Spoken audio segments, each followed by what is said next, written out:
Hey everybody, here we are, another episode of Let There Be Talk. Yeah!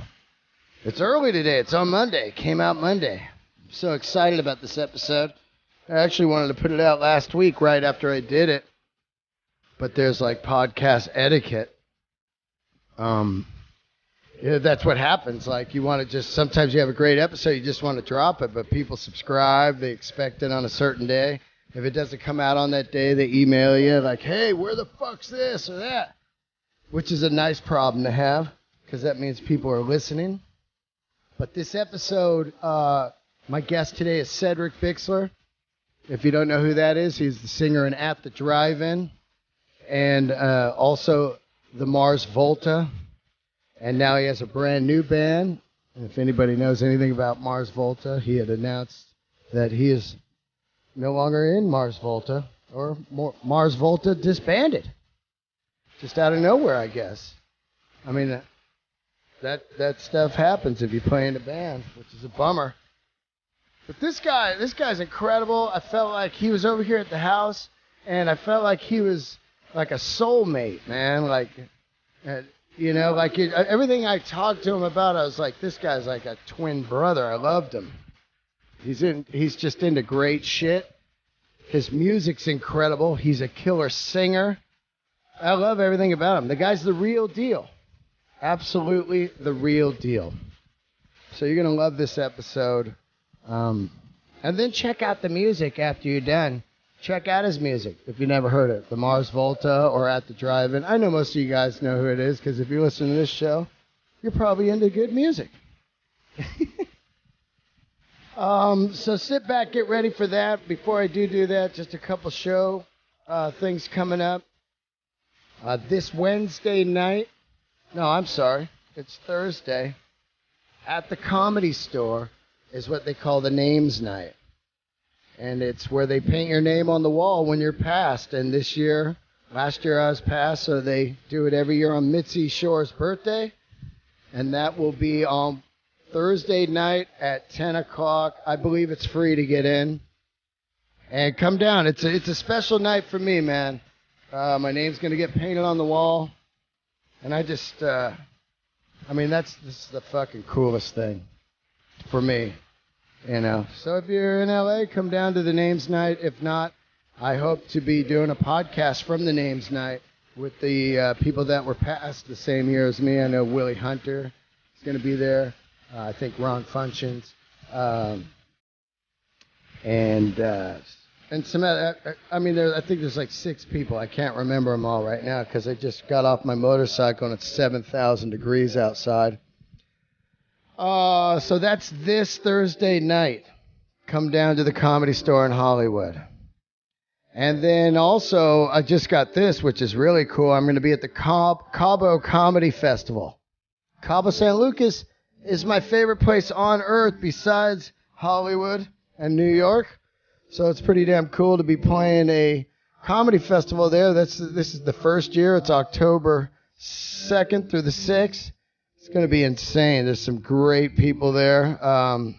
Bill Burr's going to be there, I'm pretty sure. Ari Shaffir, Jim Norton. Or no, not Jim Norton. Jim Florentine. Jim Florentine, my man from That Metal Show, and you heard him here on the podcast. He's a rocker. Hopefully we'll be doing a podcast from the Cabo Wabo. Looking forward to that Cabo Comedy Festival. Come out. Take a little vacation. And that's about it. Thanks to everybody that came to see me over the weekend in La Jolla for Comic-Con was wacky, and thanks to the Death Squad, and especially Red Band, for having me on the late Comic-Con show over the weekend. So cool, man. I love you guys, Death Squad guys, and I love you, Comedy Store La Jolla. Great. Here, okay, stop babbling. It's time to get into it. Here it is. This guy's going to rock you. Cedric Bixler. Let's hear it. Thanks for tuning in. Subscribe, tell a friend, and email me at deandelray@yahoo.com. Say hi. Here we go.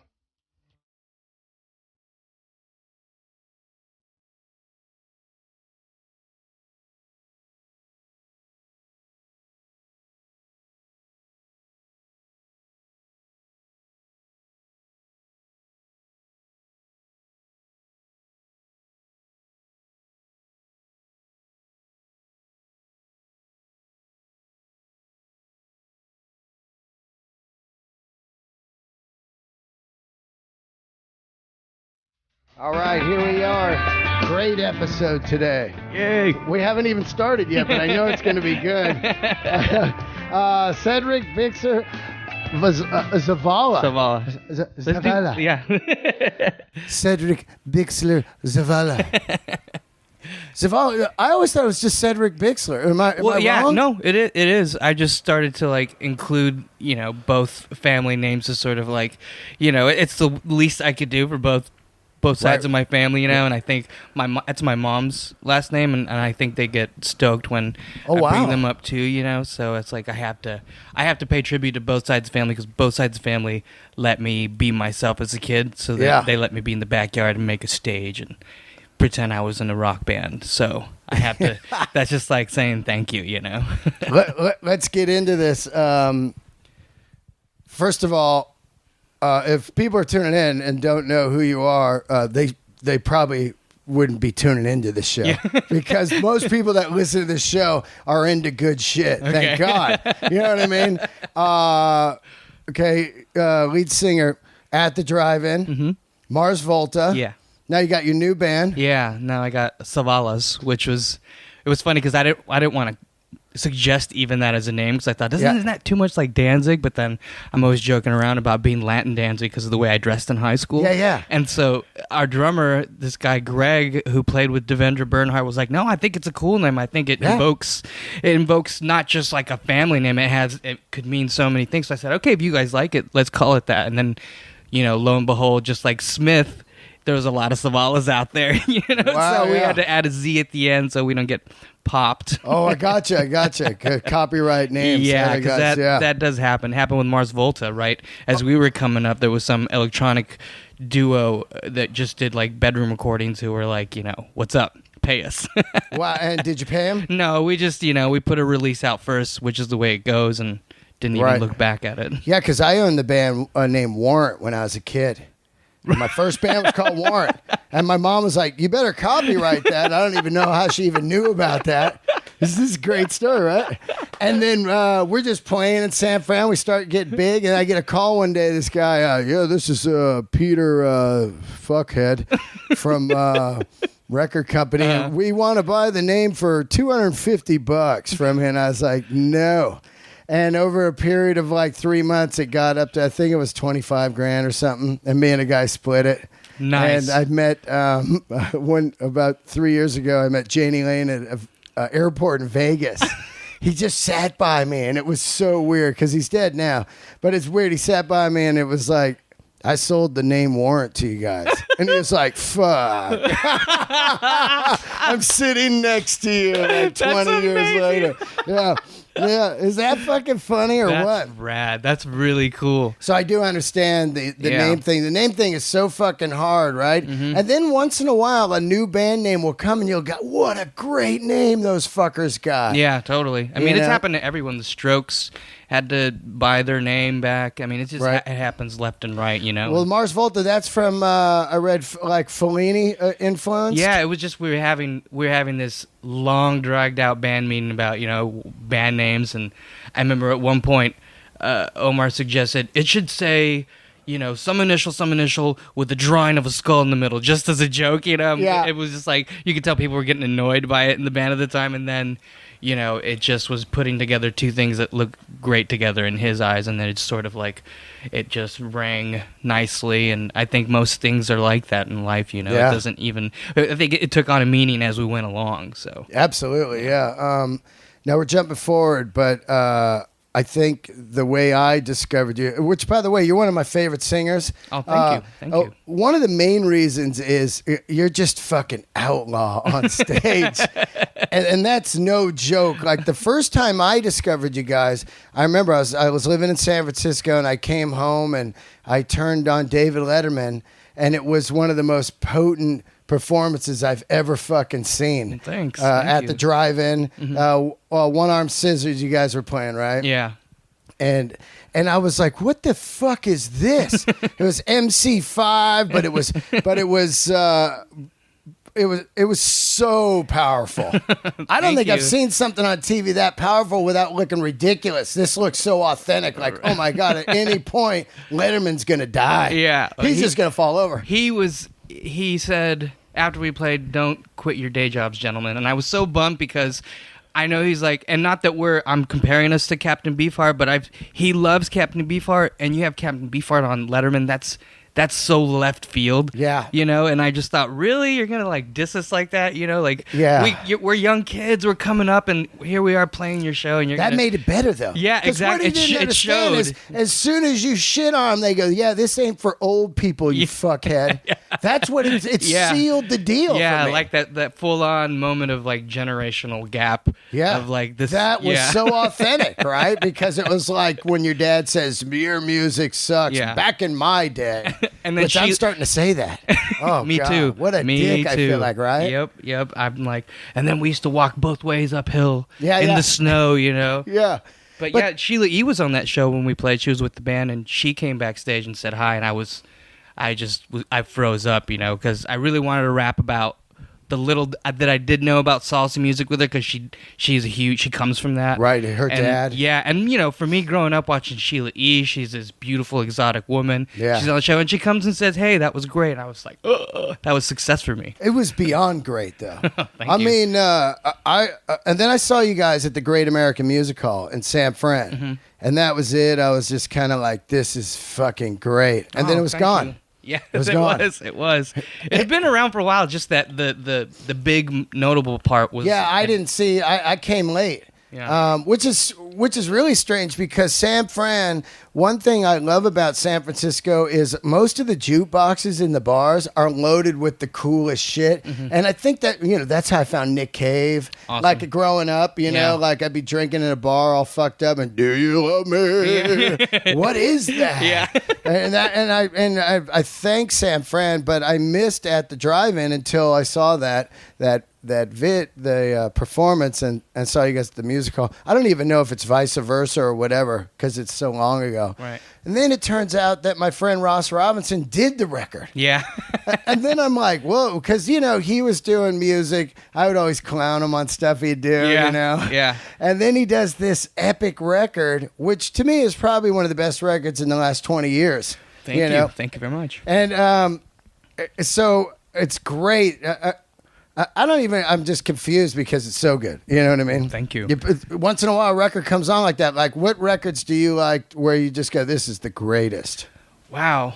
Well, it always goes from, like, certain moments in my life, but back then it was, like, anything that, like, came from, like, the Drive Like Jehu people in San Diego, which was, like, what I thought a lot of At the Drive-In was based on. Right. So I always had this thing, like fuck.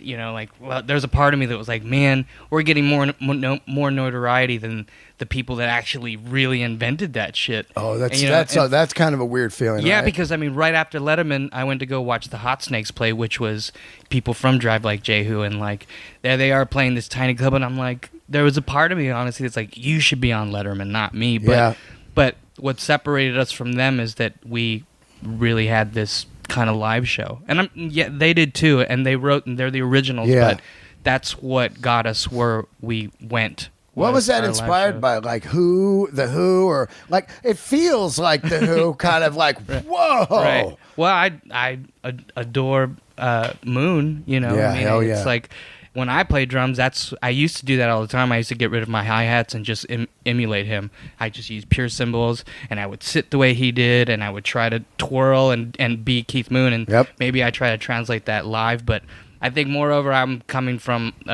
even more specific place of like people like Ian Svenonius and Guy Picciotto from DC that had that to me reinvented the live show.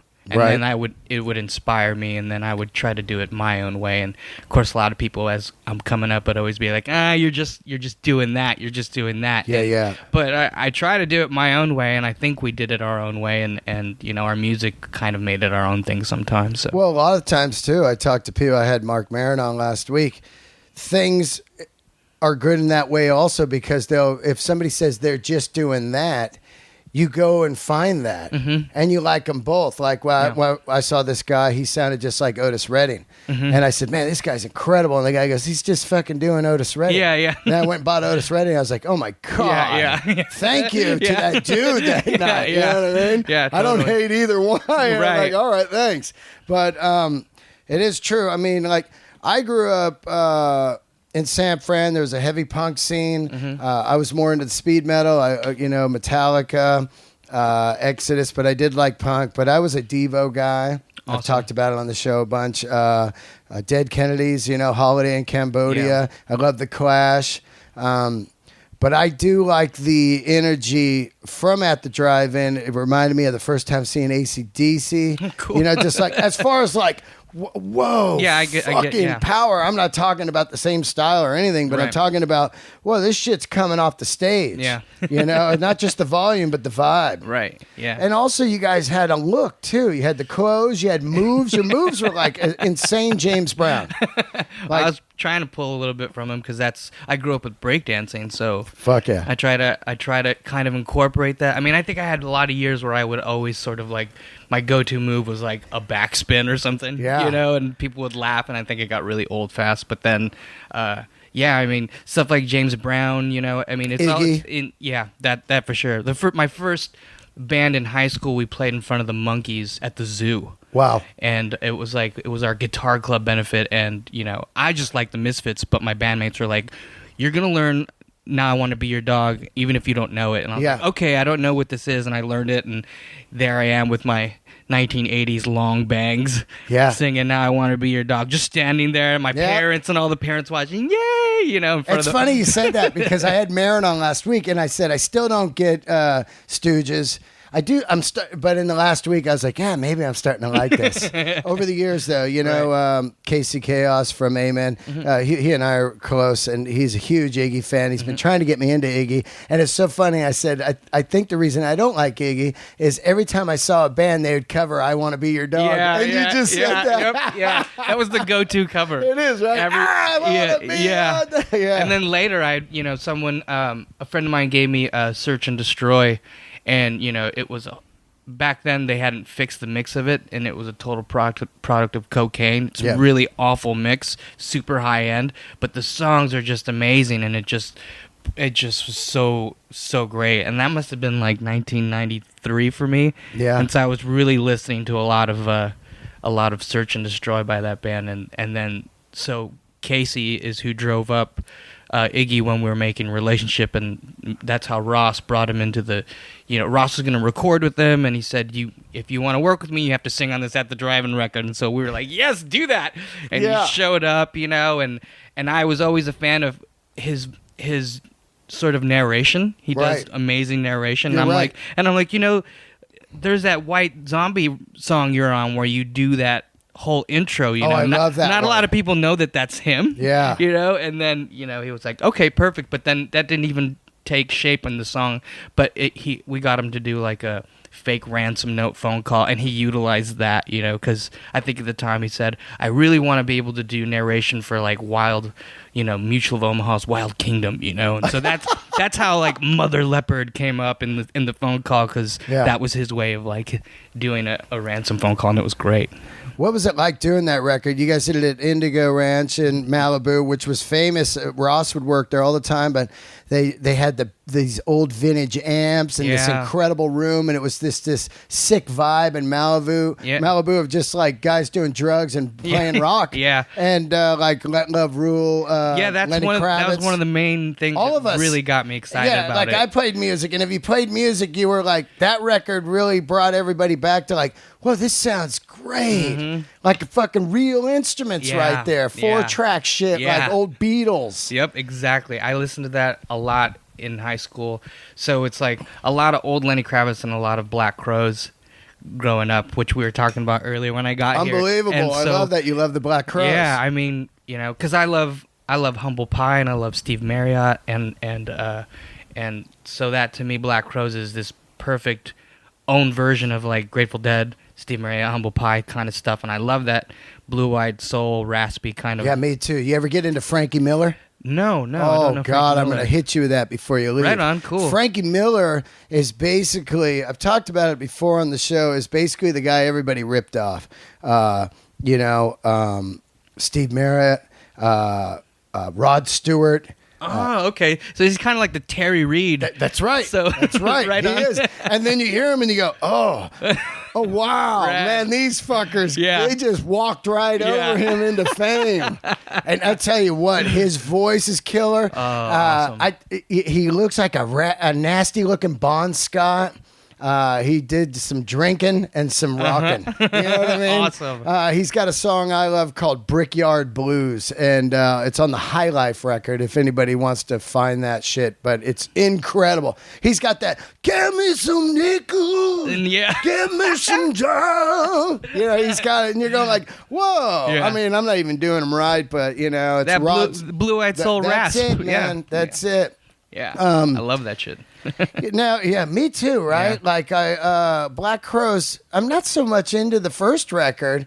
They were cool, but at the time they came out, there was London Choir Boys and them. They were both kind of doing this Stones thing. Yeah. But by the second record, Black Crowes completely takes over my life. Yeah. So, you know, Southern Harmony. Yeah. And everything, the cover, Mark shot that from Rolling Stone. The guy shoots a lot of Rolling Stone stuff. That cover in the mud, the clothing, the drugs, big the time. songs, man. Yeah. You know, that Sometimes Salvation. Yeah.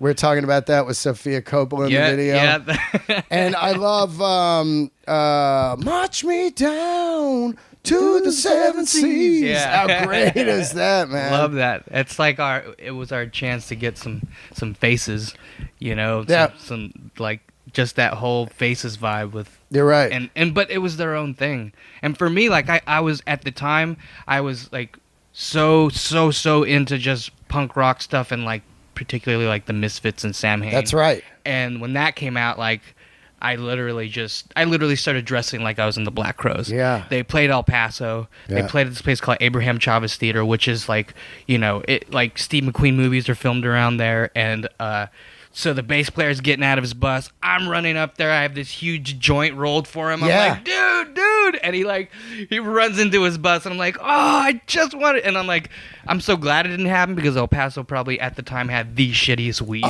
So I would have probably insulted him. This guy with dirt weed. Yeah. I'm out of here. Yeah. But they played, you know, I couldn't even afford to get in, but we were all outside. Like I was one of those kids, man. I was so into them. I love that you like them because I sometimes rip on people, especially hipsters, because hipsters, like I've been there. I've been there when you're young and you're like, I only like this stuff. And it's this firm regimen of like, fuck everything else.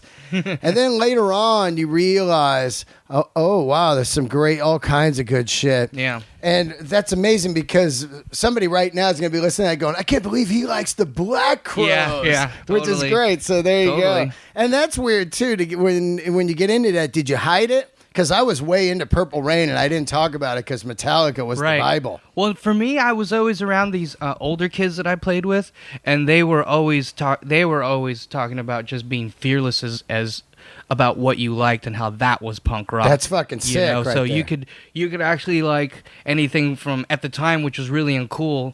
In El Paso, Texas, which was like liking the Bodines and the Pixies as well as liking Sepultura. Right. You know? And I had Andres Kisser on the show last week. Right on. Which is an amazing thing about him was I slept on Sepultura. I never really spun it, and I was so into that stuff. Yeah. And then as he was on, I was doing research, and I was like, these guys are fucking great. Yeah. You know? That's one of the first cassettes I bought in high school was Schizophrenia, and it's so low budget to my ears now, and so just held together sort of like with duct tape, and it just sounds rad. And I just wonder why that genre doesn't kind of.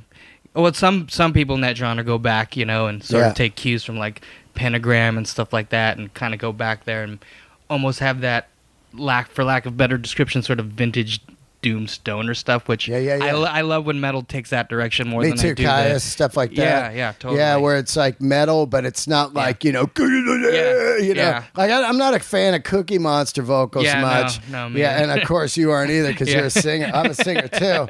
And you immediately just go, oh, fuck it. You took the quick route out, you know? Yeah. One thing that I like about you is, well, first of all, I read you were born in Redwood City. Yeah. Like, that's Bay Area, like right by me, San Francisco. And then what? You're born there and then you go to El Paso? Yeah, because my parents were living in El Paso. Then my dad went to Stanford, and then he got a job back at UTEP, which is the university in in El Paso, and he got a job teaching bilingual education / Chicano studies. So we went back there. Chicano studies. That's a 70s thing, right? Totally. Chicano studies. Exactly. Chico and the Man. That's right. All Chicano, all that stuff during that Black Power kind of Panther stuff. Total brown power. Yeah, remember that? Which is why I was putting a bunch of clips on recently from YouTube to my Twitter of Oscar Acosta, because he's always known as Dr. Gonzo in all the Fear and Loathing, the different versions of it, whether it be the Bill Murray one or the Johnny Depp one. Right. So everyone just has this this view of him as like being this mythical, crazy drug taking guy, but the motherfucker was so serious. Yeah. He was like a lawyer fighting for like young hippie fucking Chicanos in the 70s here, and he was a priest at one time. He was like in the army, and then he's from El Paso, and he vanished. Wow. Just vanished. And they never found him. Jimmy Hoffa style. Very, very much so. Whenever there's somebody that is for the people, they're going to vanish. Yeah. And if you fucking think not, you better think again. Because look at all the powerful leaders. That's right. Whenever they're for the people, see you later. Yeah. Which gives me such fucking, I love guys like that, which is crazy. I always thought that Farrakhan is still alive, Yeah. He made it. Yeah. Because guys that really speak against something don't make it. No, they never do. Even Kennedy didn't make, Yeah, both of them. Both of them. So sad. Yeah. But yeah, that guy's, what he did and his books are a lot of inspiration behind At the Drive-In lyrics. And, there's this awesome picture on the back of one of his books that Annie Leibovitz took, and he's just fearless, has his gut hanging out, these tight pinstripe bell bottoms, and he's just like, fuck you, man. That's the character that Benicio plays, right? Yeah, and that Peter Boyle plays too in the Bill Murray one. Right. So everyone just knows him as this crazy nut, and there's like, he's always like, let me just carve a Z in your forehead, And I'm like, yeah, that Z stands for Zeta Acosta. People don't know that about him. They just think he's this crazy guy on drugs, but he did such amazing things for people and for, I love guys like heroes. that, Yeah, he's awesome, man. Now, so then you moved to El Paso. You're born in Redwood City, then you moved to El Paso. Yeah. I've been to El Paso. I was just there last year. I did some comedy there, and I had to stay there. This is a particular slave run of comedy where they make you work from Wednesday to Sunday, which is unheard of. 65 shows for $2, And the thing why I was there was I said, this fucking had to drive in. When I tour, I was out with the Stones for 4 years, just hosting these VIP parties. But you go to places where bands are from, like I was in Sheffield, where Def Leppard's from, and you're looking around, and it's kind of like Detroit. It used to be a steel city, and you go, how the fuck did this band get out of here? Yeah. And that's what I was thinking in El Paso more than anywhere was, how did At the Drive-In not get beat up? You know what I mean? Well, we did, and that's half the reason why the live show was the live show is coming. Keep moving. Yeah, shit's flying. Exactly. It's being there. It's being, I didn't necessarily have the upbringing where in high school it was like me against jocks or anything like that. If anything, and unfortunately, I'm not very proud of it, but I sold drugs to all walks of life in high school. So I was down with everyone in my high school.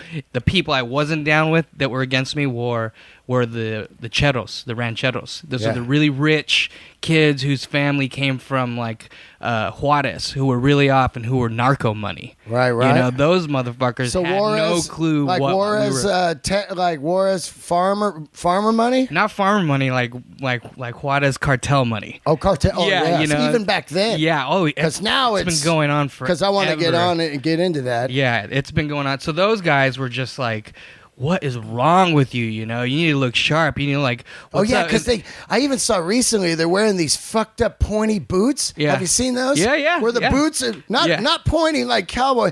It goes up maybe 3 feet a point off the boot. Like crazier than the Iron Sheik's boots. I've never even seen anything like that. And the longer the point, the more powerful you are and shit. You got to go YouTube this if anybody looks at it. Yeah, that's amazing. Yeah, look at these guys' boots and they're proud. Yeah. It's this crazy And then they wear the subculture fucking crazy suits. to the nines, you know? Yeah. And I was cool with a lot of them, and then a lot of them just hated me in high school. And the ones I was cool with would always be like, you got to hear Garth Brooks. He's crazy. Garth Brooks. And I'm like, you think that's fucking crazy? Yeah. He smashed the guitar. Like, what do you think that comes from? Yeah, that's you know? so fucking wrong. But, some of us got along, and for the most part, that's just the way El Paso was it had that climate. We're bigger than Austin, but Yep. we have this, or at the time, had this small town mentality. And you have the military base there, and then you have you go kill time in Juarez and drink. You can't go there now. Not now, but at the time you would. And so it was just really interesting.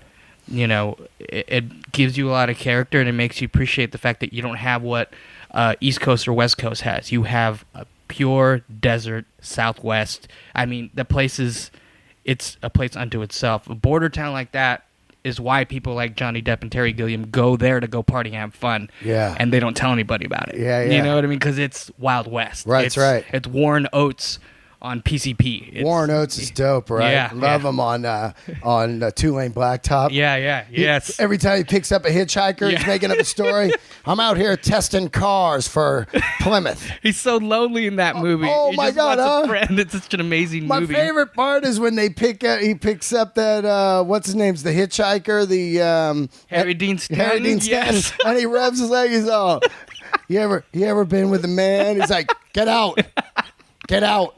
He's like, I'm sorry, man. I'm just lonely. Yeah, I wish I try to talk about that movie with people, but I don't feel like a lot of people do know that movie. It's a great, if you like cars and if you like sort of like that foreign film thing where shit just drags out and it's quiet. Oh, and long shots with no cuts. It's amazing. I'll tell you, this thing's a masterpiece. My band was called Two-Lane Blacktop, and we named it after we saw the movie. We were like, oh, that's the name of our band. Awesome. Because you can't believe that thing. You've got Dennis Wilson from the Beach Boys who drowned. He's dead. Yeah. You've got James Taylor at his foxiest era, just looking like a fucking guy off Easy Rider. Yeah, totally. Then you've got Warren Oates, who's this guy out of his fucking mind, man.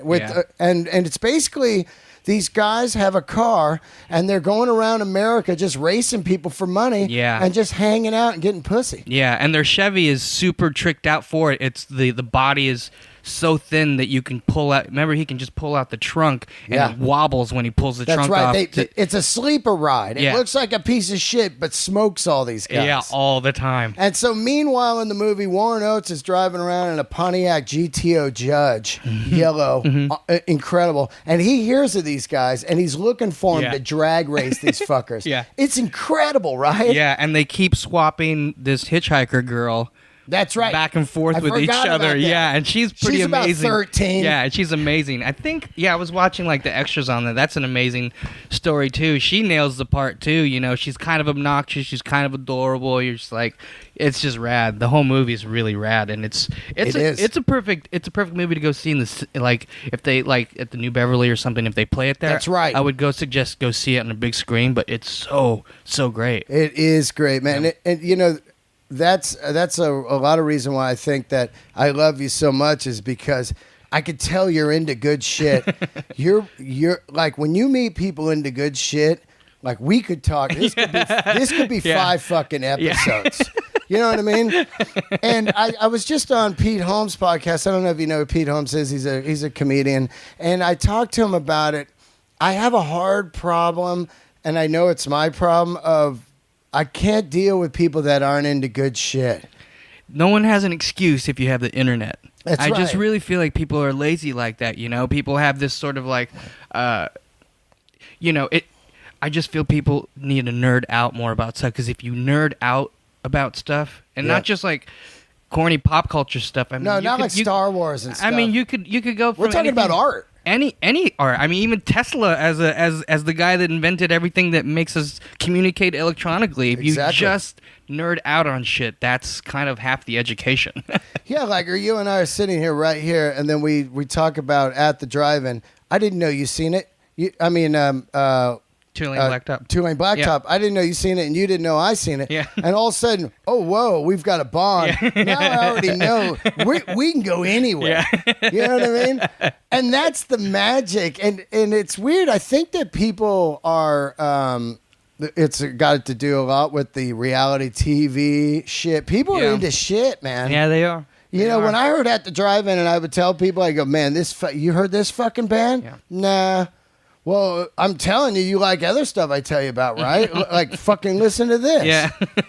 It's weird, right? Right, yeah, it is. What about, maybe I have the name wrong here, Dirty Mary, Crazy Larry? Oh, yeah. Hell yeah. Now, that's a 72 classic or whatever. Yeah. With, that's right up there also with Mother Jugs and Speed. Yep, I know that one, for sure. Yep, there's... I love that kind of stuff. There was this kind of movies back then, Thunderbolt, Lightfoot.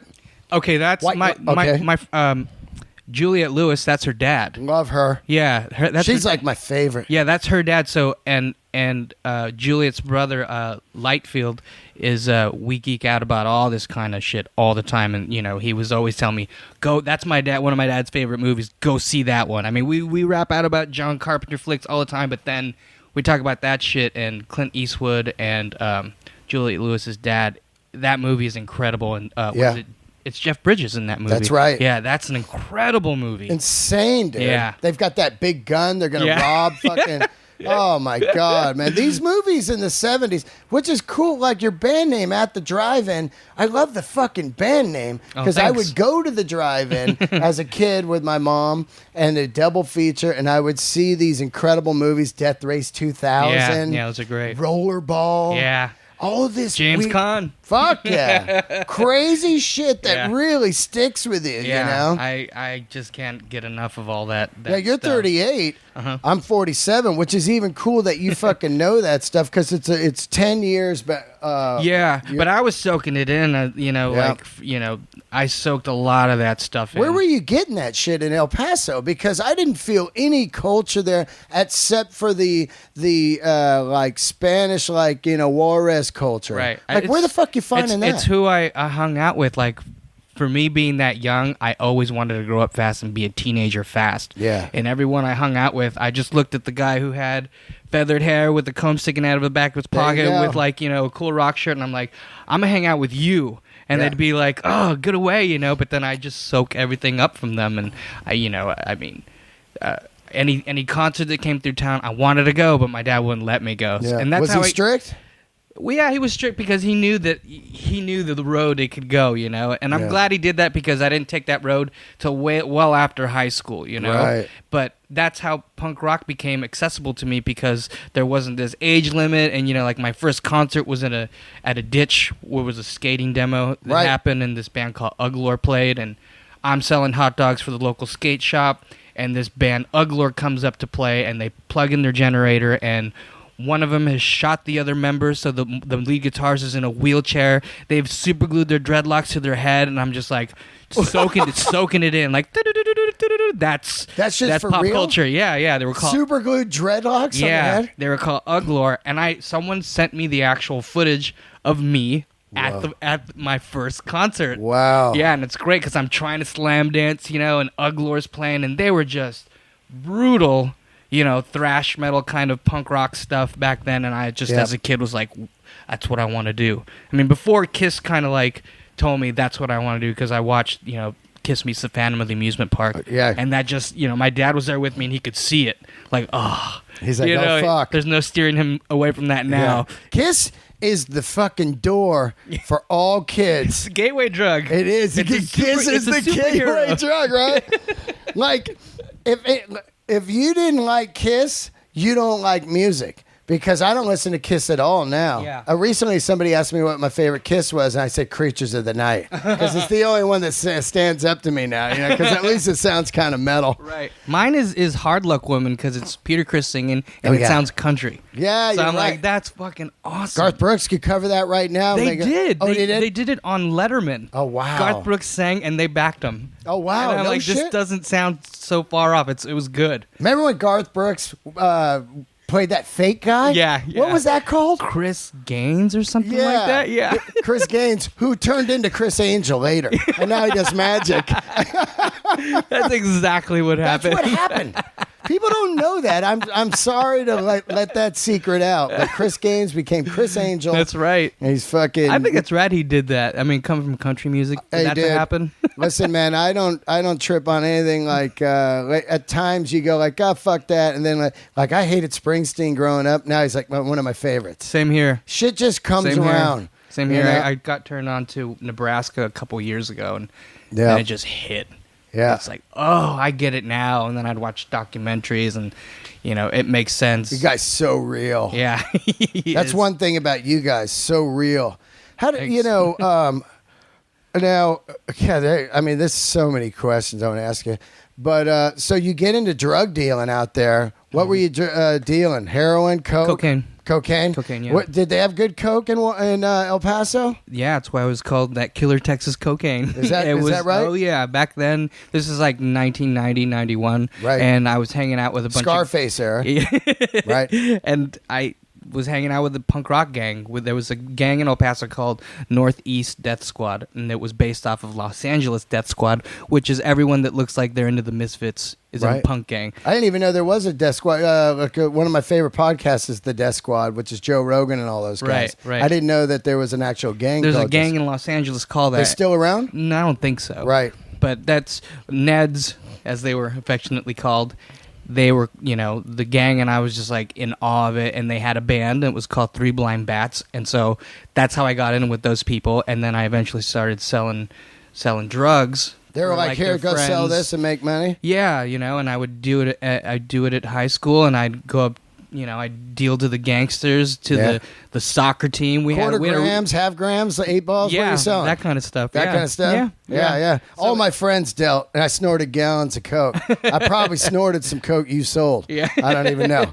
I'm not very proud of it, but I just think they make for like funny stories because I would do them in the classroom. We'd had those like. Do you remember that movie called My Bodyguard with Matt Dillon? Hell yeah. There was like that those kind of like those are like the classrooms that we had. And I went to this place called Paso High, and it's just ancient looking. It's haunted. It looks like a movie that Matt Dillon would be in, Yep. And the teachers would be asleep, and the kids would be going wild, and I'd be dealing cocaine to these gangsters who in high school. That's cool. In high school. So, and so and these are like gangsters who hadn't even gotten hip to Cypress Hill yet. It's El Paso. Yeah. They don't even, the most crazy shit was Ghetto Boys at the time. Oh, yeah. For cholos and B-boys and, even punk rockers. And so it was like, at the time I'm like, oh, you got to hear Cypress Hill. What about NWA? Is that going around there? Yeah, of course. That's really big there. And, at the time, like the movie Colors. I loved it. That was about maybe 5 years before, but that kind of like sort of is El Paso still because we were number 2 with gang activity compared to Los Angeles at the time. What's the gangs out there? You've got a motorcycle gang. In El Paso, I'm sure we do. Yeah. I haven't, I go home every once in a while, so I'm a little out of date with it. And it is a lot more modern. It's a lot more hip, and kids are really trying to do shit with it. And it's a funny story. It's like the first band I ever toured with is this band called Foss, and we toured up and down the coast. We toured in a wagon, and our bass player / guitar player named Beto O'Rourke ran for Congress. He won. He's in Congress now, Wow. Yeah, so he's in charge of like getting El Paso going and stuff. And Jim, who was in At the Drive-In, has stayed there, and he opened up a lot of venues and coffee shops and bars and stuff like that are successful. And he's doing his best to sort of flag down people to be like, look, we're in between Phoenix and Austin. You have to play here, and you culturally, it's just pretend you're Warren Oates and you're out on this adventure. Go play El Paso. Yeah. You'll look back at it and have a great time. And I did it. It's the amazing. people were great. Yeah. I did a movie called Hell Ride. It's Tarantino. Oh you did that. Oh, yeah. rad. So one of the nights, which the first night I was there was Wednesday night, and the whole thing was like full of like bikers. Right. They were like. I was like, hey, what are you guys doing here? And they're like, oh, we love Hell Ride. And I was like, what? You guys are the only ones that saw it. El Paso, Texas. Is Eric Balfour's in that? That's movie? right. Okay, and what's his name? Larry Bishop. his old school movies, his old biker movies are incredible. Well, that's man. how Tarantino is. You know what I mean? Yeah. He likes to find guys. So Tarantino, the story is he calls Larry Bishop. He says, come over to my house. I want you to see something. Mm-hmm. So he goes to his house. Now, Tarantino's house has a real movie theater. It's a real one. Of course it's not like a fucking one like rich people have. This is one where it looks like New Beverly. You've got the lobby. And Larry Bishop said he walks into the lobby. There's 2 posters of his movies. He starts creeping out like, this is weird. They go into the theater, grab popcorn. They sit down. They watch both of his movies, pristine cuts. Yeah. Real 16, you know. Amazing. What movies was it? Was it one called Hell's Angels 69 maybe? No, that's a great fucking That's a good film, one, right? If no one's seen that. No, I think it's like Biker Angels or something. I'll look it up later and put it on the intro. But he did some big ones. So Larry says he's watching them, and he's like with Tarantino next to him, and he's like, this is fucking weird. The film's in, and Tarantino looks at him and goes, I want to make the best biker film ever. And I want you to write it and star in it. And he's like, okay. You know what I mean? Yeah. And he goes, and I'm going to be in it too. Now, at the last minute, he backed out, and Eric Belford played his role. But that was supposed to be Tarantino. And Tarantino, that movie, when it was shot, had a great story all the way through. It's basically about our gang robbed some dudes early on. It's kind of like Fandango. Instead of burying the bottle of Dom, we bury this shit. You never see what it is in the desert, and we each get a key. And we say in 30 years, we're going to go open this box and retire. and then the other gang finds out about it and tries to kill each other for keys all the way across the desert. Right. Tarantino watches the whole movie and goes, this makes sense. Biker movies aren't supposed to make sense. Start pulling shit out of here now. He re-edits it and just puts front and back, middle, all over the place. And then, like he did with Death Proof, where Death Proof's missing. Because remember, Death Proof, a full scene would be missing. Yeah. That's because when you went to the movies back then, they're grindhouse movies. They would break, and you would just tape it together, and that scene would be missing. Or there'd probably be like cigarettes that burned it. So exactly. I love that kind of shit. That's so rad. I didn't realize you were in that movie. I've seen that movie several times. I get shot. Wow. I go, let's get some pussy. I jump into that mud wrestling thing. You know what I mean? Ape Shit's my name in it. Oh, okay. You know what? I got a poster here. I'll give you one. Awesome. Yeah. I know that what poster you're talking about. It's a great. I think that artist did something for us once too. He's for great, Volta. right? Yeah. What's his last name again? Larry what? Larry Bishop. His dad is Joey Bishop from the Rat Pack. Oh. Larry Bishop will tell you stories of hanging out at like 15, getting pussy from the Rat Pack, going, "Go fuck Larry," and shit like that. And he's in one of those movies, in one of those Tarantino movies. Where he's in Kill Bill with the epic Kill Bill, scene. right? He goes, "Go be somebody." He's the strip club manager. Yes. So he comes in, he goes, "You're about as useless as a pussy on an elbow." And then he goes to what's his name? He goes, "Let's see, you working today?" No, I don't see you working. He's crossing them off the schedule. Yes, that's him. Yeah, that's fucking great, right? Which is great because I just want people to know who we're talking about, because that guy has been in some epic biker flicks. Absolutely. In the 60s, he was the biker guy. It's just like, Foxy Brown, what's her name? Like when he wants to do a movie, he'll find the original people that he thought was cool. Which is great because like Django, he used Frank Nero in Django in the bar scene, and I'm like whispering to my wife, that's the real Django, you gotta see Django, you gotta see the original. And she's like, you know how many fucking times you told me that? Shut up, let's watch the movie. And I'm like, but Django, the original movie, it's so heavy, it's so amazing. Yeah, you're Don Johnson's in that, so that's cool. You know, Don Johnson. You ever see him play Evel Knievel?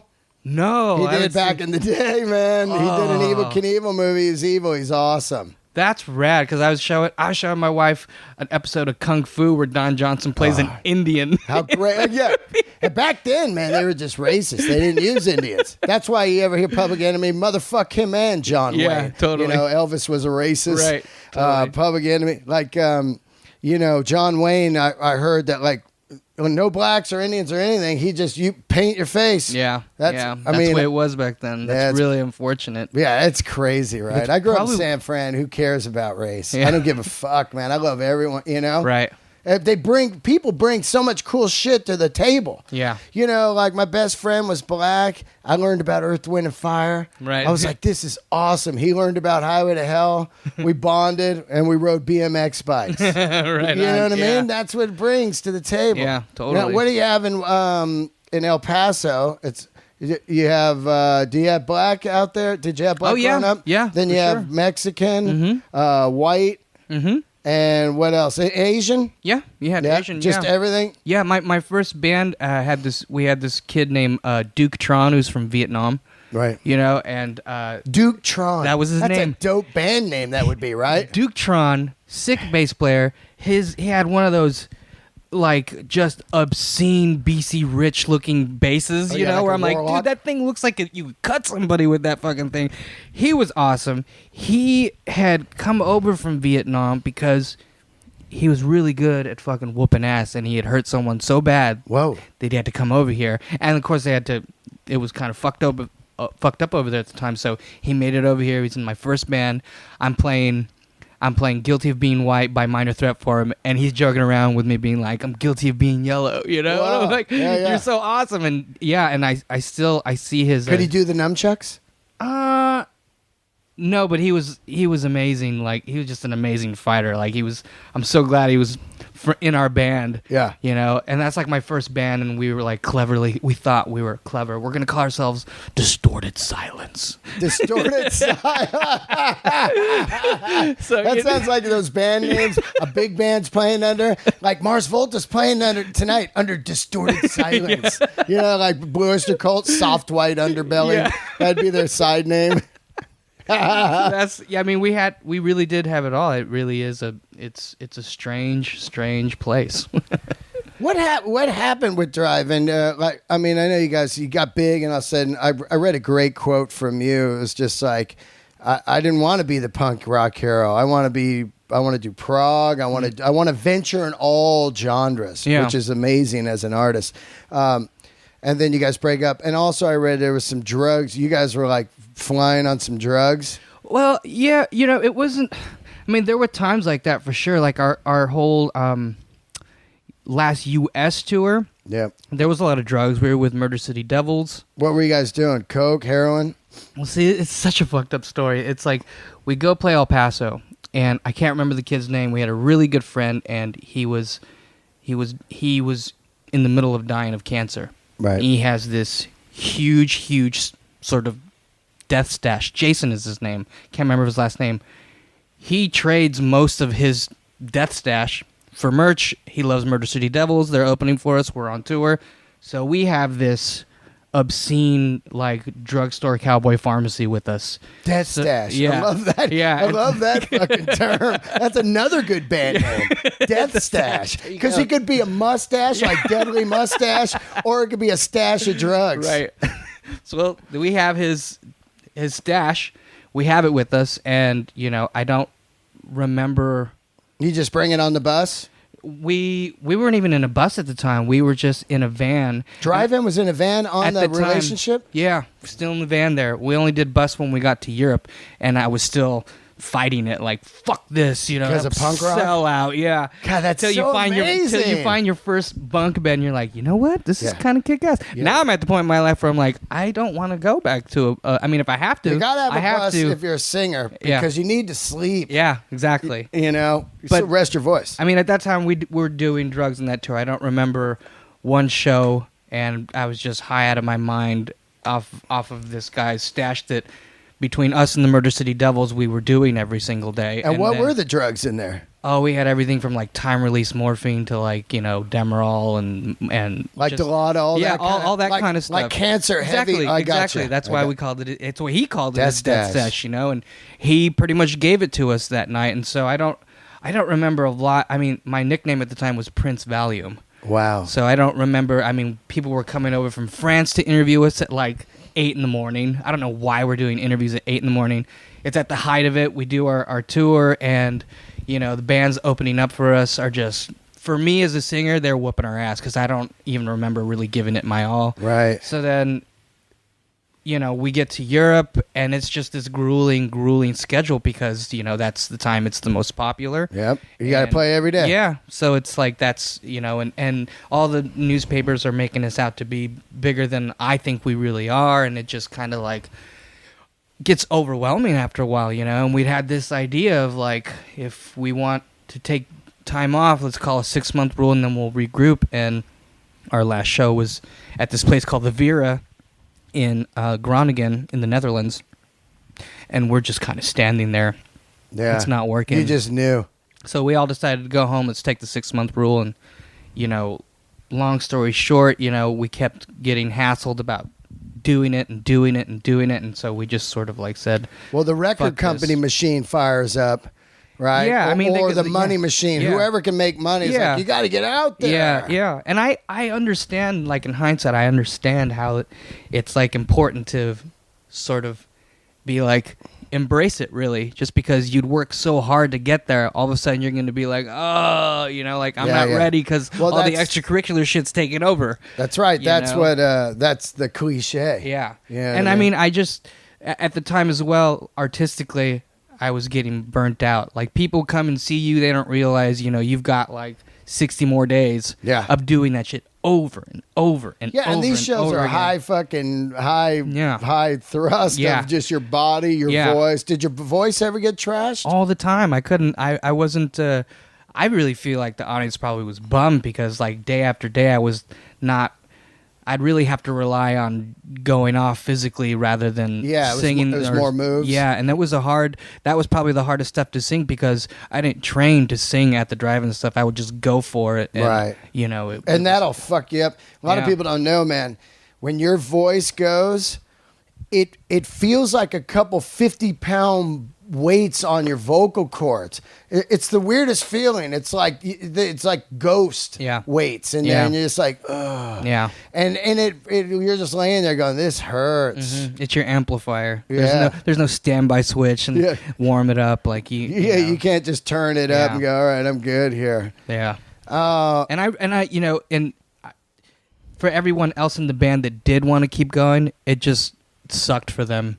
For us to like sort of pull the rug out from under them, because Omar was feeling the same thing. Like let's and that was just like artistically we were like we wanted to do something else, because it just got as we felt at the time, like this just pigeonhole thing of we're always going to be expected to do this and this only, and the kind of people we were attracting who just wanted that and that only. There was Slayer. Yeah, there was never going to be a room for a ballad, even though we kind of had some stuff in there. Yeah, that litter one, I love that song. What is it? Yeah, Invalid Litter Department. Yeah, it's so great, and which is about all the El Paso murders happening, but there really wasn't going to be room. I could tell. There was a set audience, and it was going to be hard to steer them away and try to do something different. And we just sort of like we bailed on it. But you don't really realize that, right, until you get there, because you're like just grinding and you're working and you're writing this record. It's totally organic. Yeah. Then this record comes out, it catches fucking fire. Yeah. And then you're like, oh fuck. Yeah. Because anything after that is going to be like, they're not the same, or right. I mean, that thing is fucking killer. Thank you. And making that record, we had so much fuel of being able to open up for someone and taking those 15 to 20 minutes and just going for it. Yeah. That's where we always excelled. Opening up for bands like Archers of Loaf or something, and and just murdering. Yeah. And then all of a sudden, okay, now it's your own show. Yeah. You got to play for maybe 2 hours. Yep. Let's see how you can keep it up. And it was like, I personally couldn't do it. It was like, I pussed out. That happens to me as like a comedian. You middle for huge comics and you're just doing 20 destroyer stuff. Yeah. And then all of a sudden your dreams start to come true and you're like, oh, now I'm going to headline. You go, oh, well, I got to be good for an hour now. Yeah. Well, that's a whole different fucking game. It is. We played Big Day Out in Australia, our first time in Australia, and all these different walks of life are hanging out, and Rammstein is there. Rammstein come to our show. first thing they come backstage, it was only good for like 5 minutes. Then the rest was really boring. Why? They said Yeah, that to I your was face. like, That's how fuck, German people are, right? German like- people have no fucking, Yeah. they have no barometer Yeah. of like being rude. And I'm mad. I'm like, you're right, but fuck you for saying that. You know, like I love it. Let me ask you a question. You're only good for 5 minutes. Why? It's like a chick. It's like a chick coming at you, man. it's the hot German chick. Yeah, Like, yeah. You did not make Yeah. me come. The next time you see that, you go, well, how come you guys don't sing live? Das, your house. Yeah. It was an amazing tour. I mean, it was a lot of fun. I mean, we were making friends with people we never thought we'd make friends with. So it was really cool. That's great. Yeah. I think, to me, you hit fire twice. After that band's done, then you get the Mars Volta going. I'm like, there's no way they're going to come. And then I love Mars Volta more. Cool. I'm like, oh, fuck. Like a lot of people always tell me, they say, hey, don't you want Zeppelin to get back together? And I'm like, no. I'd go find a new Zeppelin because that's never going to be what you're going to want it to be. Mm-hmm. You're going to go see it and go, it wasn't that good. Yeah, because it's not 1972 LA Forum that you listen to all the time. Right. So to me, Mars Volta was my Zeppelin. It was my Santana. It was my Zappa all in one of like, I go see it. I went to see it at the Palladium. I was like, you guys play like 4 hours, Zeppelin style. Yeah. You had these incredible backdrops that were painted. I don't know who painted them. They're fucking beautiful. Obviously, I like art. And they're changing colors. It's psychedelic. The gear's cool. It's like a Santana on acid. I was like, this fucking band is amazing. And everybody in there, I was like, oh, you guys get it. You know? Right.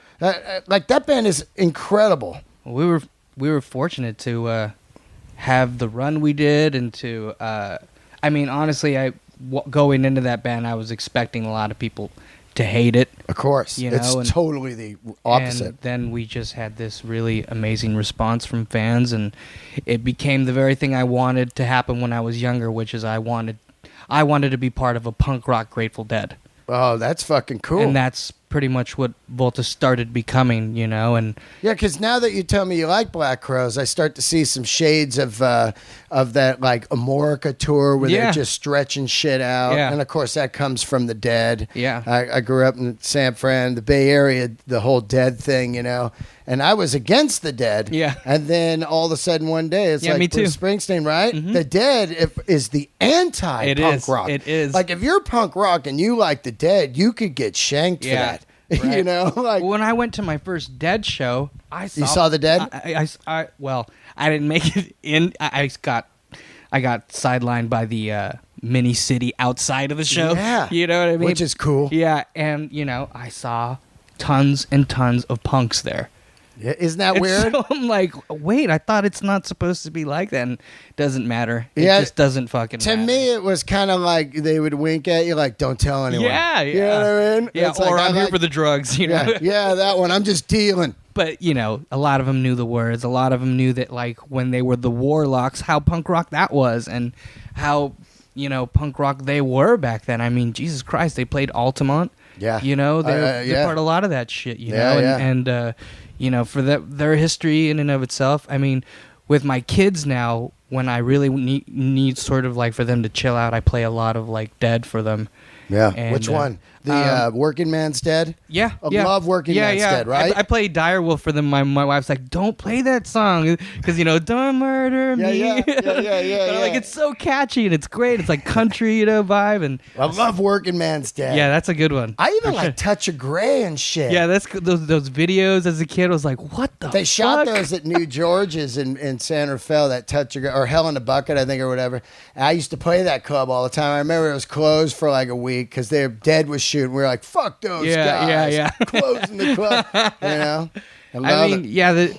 I first got turned on to the Dead from Jeremy Ward, who was in Mars Volta, and he gave me Anthem of the Sun, which to me is really punk rock because those songs are like, you have the song, and then they'll have 3 different live versions going in and out of the verses. That's and crazy, right? that's really cool. That's so artistic, and it's on Warner Brothers at the time. Like, yeah. They must have listened to it and been like, "What the fuck? Because it sounds like a rickety sort of Jack in the Box going along, you know, and it's totally made, you know, for drug use, but I can listen to it sober now and be like, it's still amazing. Like the fact that they thought of doing that. That shit's great, yeah, man. they're great. They're a great band, you know. They are a great band, man. The Dead is like, it's so weird, like just to hate bands and later love them. Yeah, you know, but it's just part of life. But I love the Dead. But you guys, when I saw you guys, it all makes sense now. Yeah, the Dead. I mean, like. Everybody in the band was on the same page, you know. That's hard to find.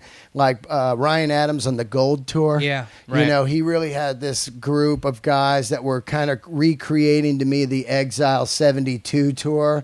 A lot of drugs, a lot of B3. Yeah. You guys were creating something that I thought was just so fucking cool. And that people that were into Zeppelin or anything would love this band. Right. Well, I always feel like half of that was John Theodore being our drummer at the time. When I first saw John Theodore play, he was playing in this amazing band called Golden, and you know, I asked the band they were opening for in El Paso.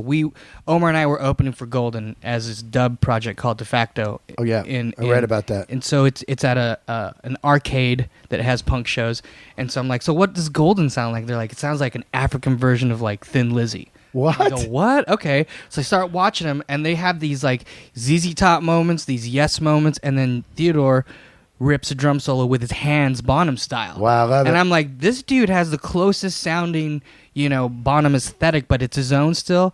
And then, you know, we met him, and then back and forth assembling Mars Volta. He ended up being the main guy at the beginning, but then you guys fire him. Yeah. Which is the stupidest move we ever made. Now, I read you fired him because he just wasn't into it. He was like a bummer on the tour. Well, at the time, he didn't seem like he was into it, you know? And I just think it came down to really poor communication skills. And when I say poor communication skills, it's like learning really how to listen to your homie. Yeah. You know what I mean? That's true, because rock people don't have that. No, they're just in the van, and one day one guy goes, I'm fucking out. Yeah. I think, you know, these music schools need to teach people how to communicate with each other besides musical theory, you know, because then you'll have a lot of people staying together. But I think he was trying to communicate stuff that he didn't know how to, that we weren't listening to, and he was unhappy. He didn't want to be there, and you know. Was he unhappy with the style of the band, or just touring, or what was he unhappy with? I think with just the way it was sort of run in this sort of fascist, you know, Omar and I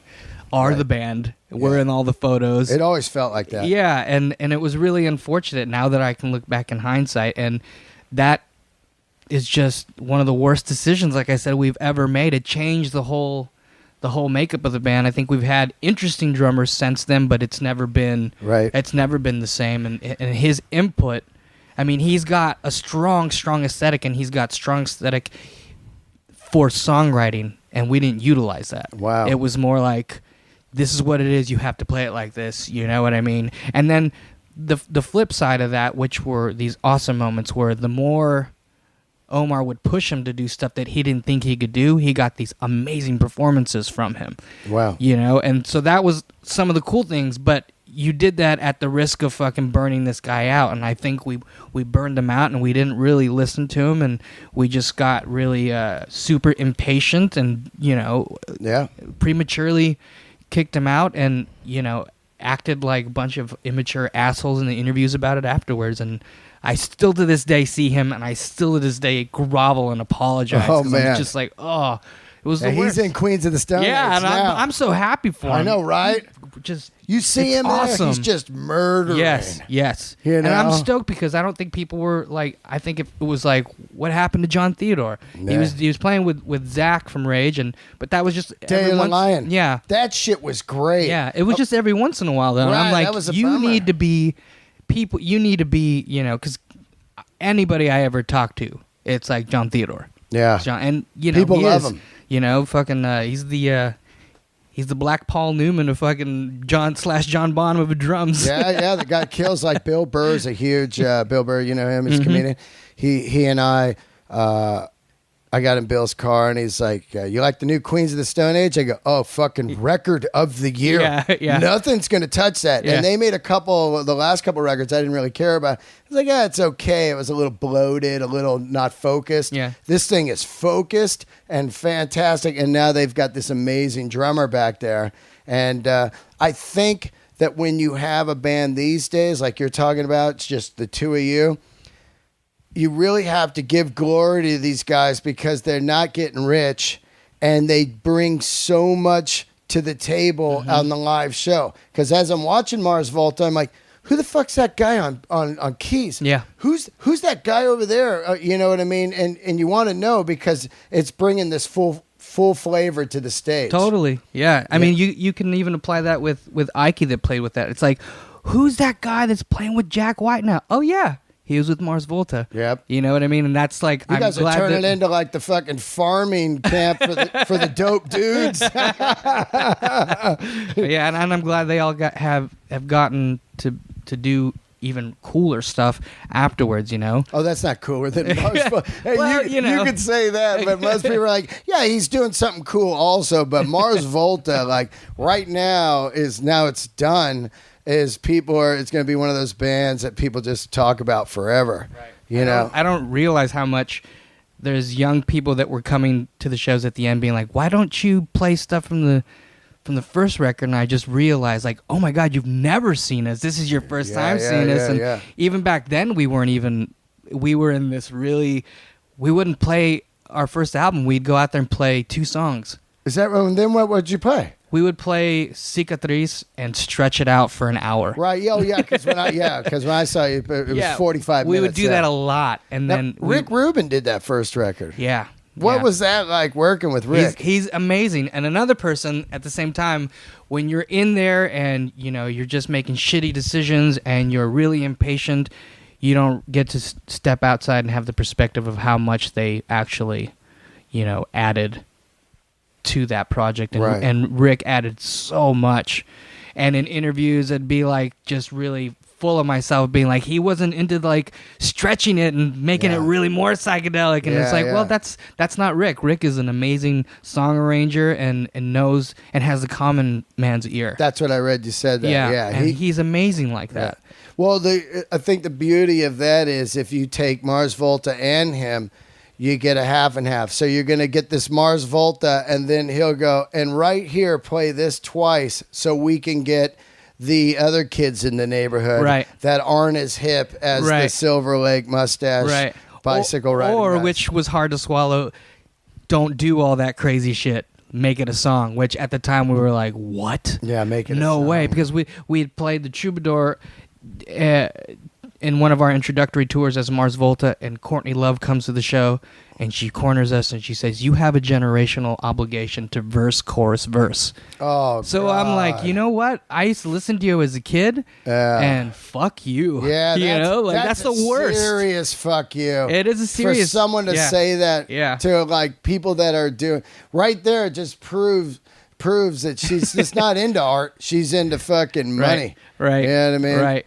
That's terrible. And I try to like rationalize it, being like, well, you probably are coming from like maybe this rad power pop thing where you're trying to like, you know, just get a fucking song and like, you know, bring people that you wouldn't expect to come to your shows. But at the time I was like, oh, wow. So if that's a consensus, then I have to really rely on rebelling against that. Yeah. You know? I'm so into that because that's what I loved about Mars Volta. It was like, there was no formula. There was no map. It was like, here's the show. Let's go. And I was like, I remember I was 30 minutes in. I was like, I'm fucking in. This is the new Zeppelin. That's what I kept saying to my buddy. I was like, this is Zeppelin, man. How fucking cool. This is the 77 Bloated tour where they're just bringing it out there, no quarter for 40 minutes. Yeah. You know? That shit is great, right? Yeah, I mean, that's what we grew up on. That's what we love. And you want to see guys playing instruments like, where the fuck are they going here? Yeah. You know? Yeah. Rick Rubin is very spiritual. I went to Rick's house before, and I love Rick Rubin. And I love Ross. They're both real spiritual guys. Ross Robinson. Yeah. when you're younger, you think it's kind of corny. You don't really understand it. Like, listen to this fucking hippie guru dick. And then later you realize, you go like, hey man, life is about like really exploring. I think all my happiness has come from my travels. That's right. And they've traveled and they bring shit that they've seen to the room, which is awesome. Rick does tend to go for the let's get the song, which I understand, especially in the Tom Petty world he was in for a while, or a Neil Diamond world. Neil Diamond, which is great. Yep. So. But I also, you do hear shit like, well, Rick was never here. That's AC/DC, Yeah, that's the one thing. It's like Rick, you're like this child that wants individual attention. Yeah, you've got tons of brothers and sisters, and you know that he's going to be going to Neil Diamond's mix and maybe not go to your rehearsal when dropping you're by the Dixie Chicks. Yeah, exactly. It was so varied, and at the time I'm like, what the fuck? I don't know if I like this, but we're getting this grad thing, which is why our first record is credited to Omar and him. Yeah. He was like, look, I was here to get... Omar got all those sounds on his own. Yeah. And Rick mostly worked with me upstairs at that... We were at that Chili Peppers house. On Laurel. On Laurel, making that record. I did a good blow OD in there. Oh, you did? Yeah, just too much coke one night. And before he bought it, my buddies lived in there and just had coke parties. Yeah. Axl Rose would roll around in there and shit, and just too much blow. Left arm went numb. Oh. That party over. You ever fucking party too much, you think you're going to go? I always had this thing, and my friends always were jealous of it, I just knew when to stop during a big bender. And I'd be like, I'm cool. And everybody else would be on the floor looking at Limp being like, I think this is one. Yeah. And I'm like, I'm not going there. I mean, I put money into this shit, but I'm not going to go for it like that. I'm just glad I didn't get that way. And I'm glad I got away from a lot of that stuff, because we lost Jeremy to you lost a lot of guys, right? Mm-hmm. Yeah. I mean, and prior to anyone knowing us, we were losing people in El Paso like that, and it's really upsetting. Yeah, say the least. I mean, especially when you see you get out alive. Yeah, you go, fuck, we made it, but some of the guys didn't. It's like it's a war. Rock and roll's a war. Mm-hmm. Yeah. It really is, because you get out on the road and you're away from your families and you're battling bad promoters, shitty breakdown vans, bad food, and then drugs comes in and loneliness, and then it becomes a war. And some of the soldiers fucking you carry them off the field. Yeah, that's exactly what it is. And that's what I love about rock and roll, real rock and roll, like you guys, or just anything, like when I picture Rollins and you read Get in the Van, and it, to me, like I said, I was never a punk rock guy as much as I was a speed metal guy. And what that's about, like early Metallica, is just survival and bringing metal to the masses. You know what I mean? And as corny as that sounds, it's like, this is us. This is all we have. After this, we're going back to El Paso. So this is great, Especially Cliff Burton era. Unbelievable. That really spoke to a lot of skate punks and punks who were like... Master of Puppets. Like he looked like he was in Hawkwind, man. I mean, he's rocking bell bottoms and, but he loved Hawkwind. But he was, introducing Sam Hain and Misfits to them. Yeah. You know what I mean? He was the guru of the band. Yeah. He taught James how to play rhythm good, and he said, "You guys are fucking listening to shit. Here, listen to this." He made them move to San Fran from L.A. Oh, if you want me in the band, you got to move up here. They're like, "Let's do it." Awesome. Yeah. What a great, amazing period, and what an amazing bass player. That's where I feel metal needs to kind of go back to, just the Cliff Burton cue of that kind of stuff. I saw a band I kind of liked a couple days ago, Scorpion Child. Oh yeah, I know Scorpion Child. Not bad. Some bands are getting it. I love Rival Sons. Yeah, love them. You like it. You would like them if you like Black Crowes. I played records for them once. Oh yeah, at Harvard and Stone. Really nice guys. I could hear a lot of great shit like that. Yeah, you could tell what's going on. Yeah. So, okay, Mars Volta's done. Out of nowhere, I get I see a fucking quote from you. Yeah. Boom, we're done. Yeah. You said it was just like Omar wanted to take a hiatus, but that was fake. You just... Yeah, well, that's my opinion. That's right. I don't. You guys talking? Not really. Not really. No, not really. So how many years together as friends? Probably 20. 20 years. Yeah, plus. Which I didn't even know he was bass at the drive-in at first. Yeah. And then later becomes kind of like the main dude, like okay, here's how it goes. Yeah. I read one thing where you guys were recording the Francis the Mute record. He wouldn't let anybody listen to the tracks like Miles Davis. Is that true? Yeah, that happened a lot. So you go in and you don't hear the band, you just play to a quick track? I mean, to me, in my opinion, the reason why the first record is so awesome is because we rehearsed it. We could take it home, listen to it, work on it. Yeah. And then after that, I think he just got really impatient with the fact that once you collaborate with people, you end up talking about it a lot, and you end up taking analyzing it. Yeah, and so he didn't want to do that, and so he took the full Beefheart Zappa approach, and it made for interesting takes. Yeah. And I'll give it that much. But it is art. It is, and in hindsight, I also wish we could have sat with it more, because then we could have, like, really, the conflict is an essential component of making great art. You're right. And that was never, that really wasn't Arguments allowed. Made some of the best fucking tunes. Yeah. If you ever hear tracks in the room and you click and you hear like fucking guys fighting, and then you hear what comes from it later, you go, oh man, totally. Glad they had that fight. And it's beyond an ego thing a lot of the time. It's more like, I fucking love this so much. Yeah, you're right. I'm gonna, because that's what I have in the band I have right now, is that these guys heard these songs I was writing and just started caring about it so much, where I was like, I implore you and invite you to be blunt and say what you got to say, because we can only go up from here. And I love the process now. Yeah. So you guys haven't talked. You guys just don't talk. No.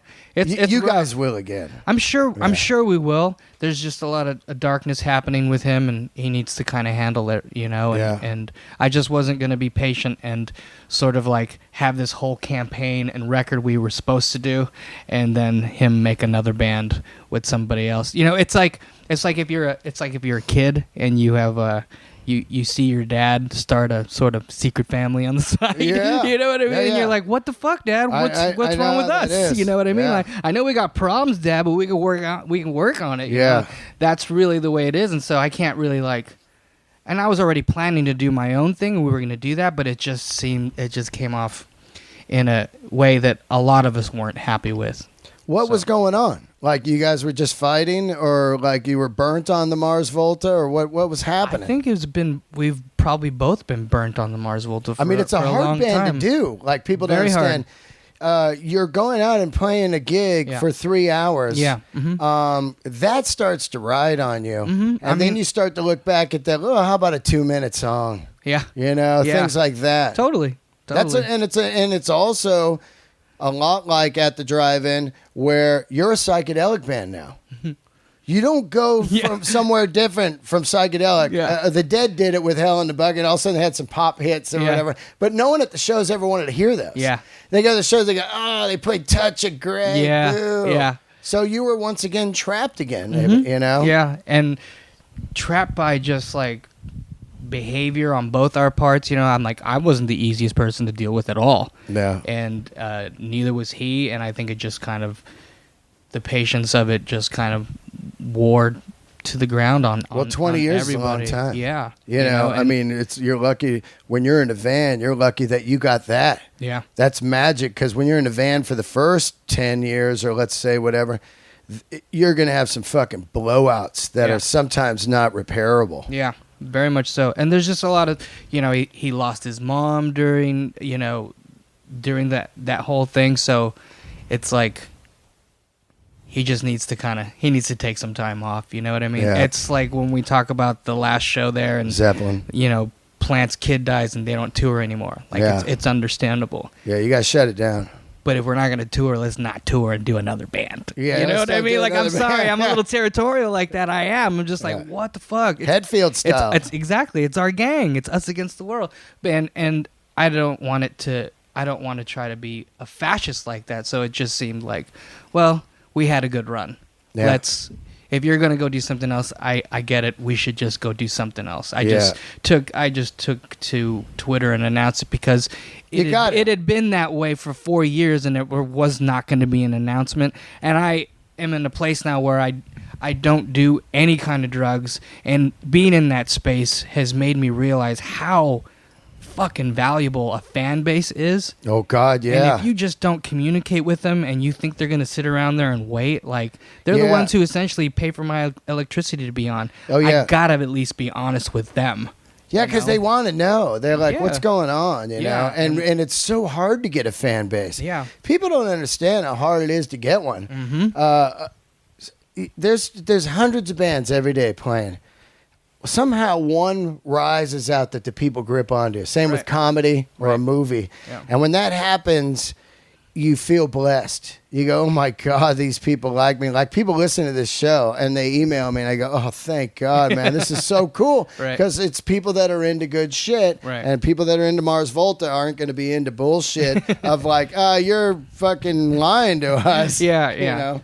But, you know, it is what it is. And I think it happened for a reason like this, and we've both are doing different things that are making us very, very happy right now. Right. So it was I think even 10 years from now, I'll be able to look back and be like, that was the right thing to do. It's fine, you know. You just get a lot of people who are still processing the first record. Yeah, you know what I mean. Yeah. So. Well, those records, if anybody out there is looking to get into Mars Volta, any of them. Just grab grab one, whatever, go to Amoeba or wherever you live and just pick one up. And they take a long time to process. Big time. And that's what's beautiful about them. Like that Francis Amoeba, like you put that on, like I read that like you guys found like a diary in a car and that became the lyrics. Yeah. When I read shit like that, I go, this fucking band is great. You know what I mean? Thank you. And that was Jeremy because he was a repo man. That's right. I read that. You know, that was just... in the shit he found and that he brought home, I mean, he would find Polaroids of the most fucked up behavior people, you know, just people being degraded beings. I mean, in people's cars. In people's just cars, around and so, you know, he would bring it home and and some of the shit he found, how could you not use it to write a song? That's so fucking cool, right? So, yeah, that's how that stuff came. And it's like a tribute to him, too, because he didn't... I think it was a couple of days before our first record came out, he passed away. Right. So what happened? He overdosed on, I believe it was morphine. Right. You know, he was living off Normandy and, you know, that part of town, which was like the wrong choice for him to move into because he was already having a that's problem. Like that's where you can get shit still. Yeah, like buy Zanku chicken. Yeah, exactly. Pick up some chicken and a little dope. I should have known. Like, oh, you think you're doing better by moving over there? I know what you're doing. Yeah. Like I've lied to my parents about like no, you know. Yeah. I got a really nice place now. Yeah. I'm in a positive place. You know, it just takes the wrong thing. Like that guy from Glee, man. Yeah. You know, dope is fucking powerful, man. He was, if I'm not mistaken, was an At the Drive-In fan, and had been sort of writing about being stoked that we did Coachella and stuff like that. And I just thought, wow, that always amazes me. You can never pinpoint your audience, and so that's really unfortunate for him. But we've been through it too, you know. Yeah, it's crazy. What did you enjoy the At the Drive-In reunion? I did. You did? I was having fun because it was like this. I could tell you were. I watched the Lollapalooza clips. You're like, we're Latin dancing. Yeah. You could tell you're having fun. Yeah, I was having a blast because those, you know, when you get the perspective of being far away from them for so many years and then coming back and being like, you know, I don't talk shit on you because I hate you. It's because I love you. Yeah. You know what I mean? Yeah, it's being indifferent about something when you know there's no love there, you know? Yeah. So it was just a good sort of way to end a tour that never got ended. That's right. You know? Yeah, you have to close the door on that. And that's what those shows were, and it was really great playing with them. Yeah, I wanted to see that. I didn't, because you think Coachella is done? Do you feel like... I used to go to the Coachellas years ago, and it just felt so fucking non-corporate and fun. Yeah. And you get a wristband, you cruise around, you hang with the other band guys. Like, oh my God, there's as you're talking to them, and it's just like this big, rock and roll camp.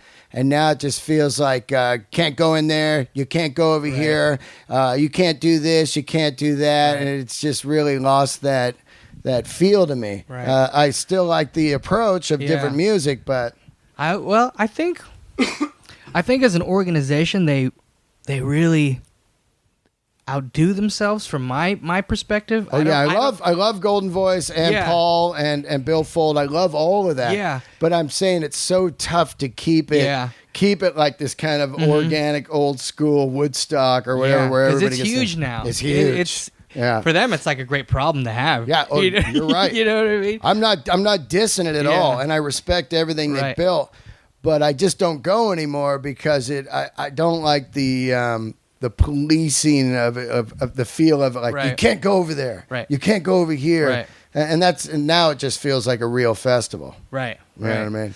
Yeah. I mean, I personally don't go and attend those kind of things on my own unless I'm playing them because like I'd like to have a little space myself. Yeah. That's not how I express myself, is going to something like that. Yeah. But, I've had my fun playing those things. Yeah, they're incredible. Yeah, to play. they've been so good to us in those situations. I mean, even when At the Drive-In first played the first one, we got bumped by Perfect Circle from a really bitching time slot. Yeah. And at the time, I was so mad, like, fuck that, Yeah.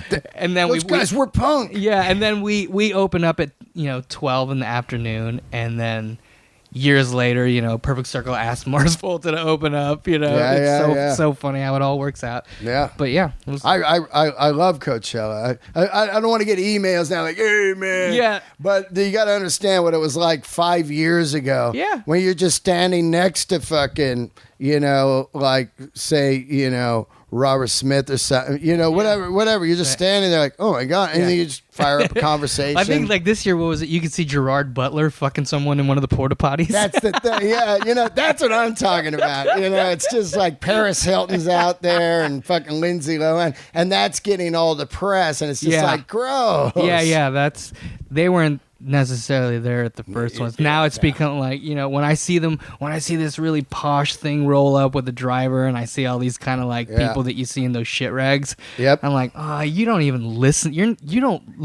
Music for you is you probably talk through the music. Yeah. I'm like, you're just it's just a soundtrack for their drugs and pussy. Yeah. You know what I mean? Like, that's just in the background so no one hears them, the shit they're talking. Totally. Right? And some of them are stoked on music, but it's like my friend says, like, there's some of us that listen to music to the point where we're like, don't talk, I'm having a moment here with this song. Absolutely.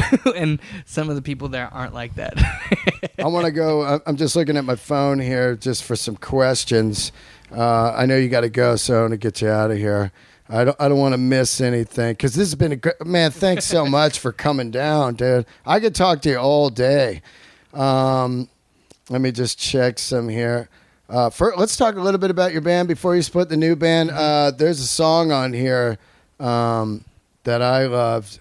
Don't Lose Sight. Yes. God, it's a great song. Well, thank you. I really like that song, man. Thank you very, very much. And some of the stuff a little bit kind of is singer-songwriting. I felt some Jeff Buckley a little bit there, whatever, like not obviously not that, but I'm saying if somebody needed, what is it, tell people what it is. Because it's, first of all, Juan Alderetti's in the band. Yes, He's one of my old friends. I've known him 20 years. Oh, right on, yeah. 20 years, this guy. I knew him when he was John. Yeah, that's right. Racer X, DC4, The Scream. Everyone used to think that we made him start calling himself Juan. It's like, no, that was a choice he made. He wanted to get more in touch with his Latin roots. That's totally. I mean, I always knew the guy is a monster. Yeah, he is. He's an amazing ally and amazing friend. I mean, he's a great dude. Yeah, he's had my back in a lot of stuff. His family's great. That's why he's great. Yeah, you know what I mean? He's Bay Area. That's right. He comes from fucking San Rafael. His family's great. Yeah, he can play the shit out of bass. Yeah, he loves music. Sure does. He knows a lot about music. He loves funk,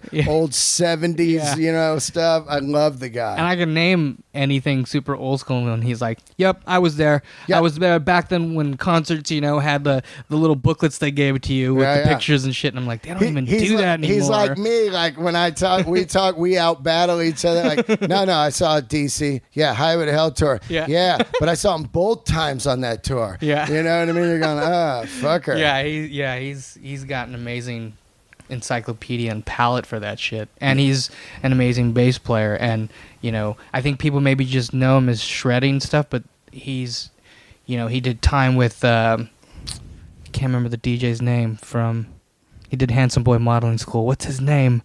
But he played in the Dr. Octagon band for a while. Dr. Octagon. So he's been around the block, and he plays with me on this stuff. And it is that I've come from a place of taking those elements of like Terry Reid and Faces, Rod Stewart stuff, and balladier sounding Grateful Dead stuff, and that's just stuff I was started writing on my own. And that's great. My wife was like, I really like hearing that, because there was always tiny moments in Volta like that. Yeah, but they were very tiny and very far. A lot of the songs are about your wife. What's your wife's name?